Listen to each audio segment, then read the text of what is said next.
Ons gaan vandag praat oor spoorelemente.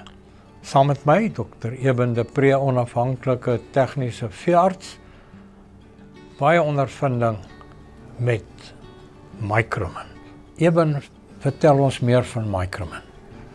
Micromin is 'n produk wat sink, selenium, koper, mangaan en krom bevat. Dit is spoorelemente wat noodsaaklik is vir die fisiologiese prosesse in die dier se liggaam, en sonder dit verloor jy immuniteit, jy verloor produksie, jy verloor reproduksie.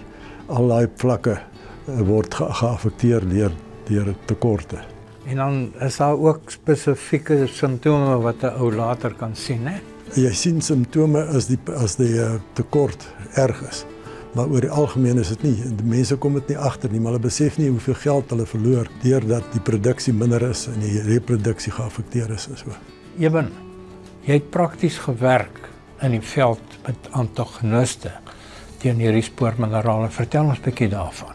In 'n rantsoen kan mens die produkte insit so sink en selenium en daardie, maar dit word nie goed opgeneem uit die spysverteringskanaal nie, want die antagoniste verhoed dit.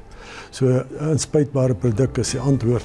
Dit help om daai aanvullings te doen, en ons het byvoorbeeld daar op die Hoëveld het ons gesien dat die bulle se vrugbaarheid was geaffekteer en die koeie het gesukkel om te herstel nadat hulle gekalf het, en die baarmoeders wou nie skoon kom nie, en die nageboortes het vasgesit tot ons die produkte begin gebruik het, en nou kan jy eintlik nie meer sonder die produk daar boer nie. Eben, wanneer dien 'n mens hierdie Micromin toe?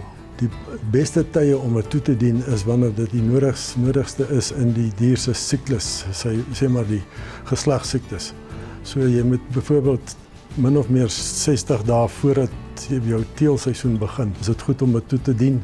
Dit is belangrik om voorspeentyd dit ook toe te dien, en dan ook daai tyd vir die koeie te gee, want hulle moet nou weer hulle hele fisiologiese reproduksieproses herstel en so. Boere, hier is baie belangrik.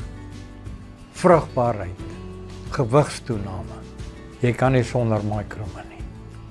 Kyk mooi na julle diere. Lekker boer.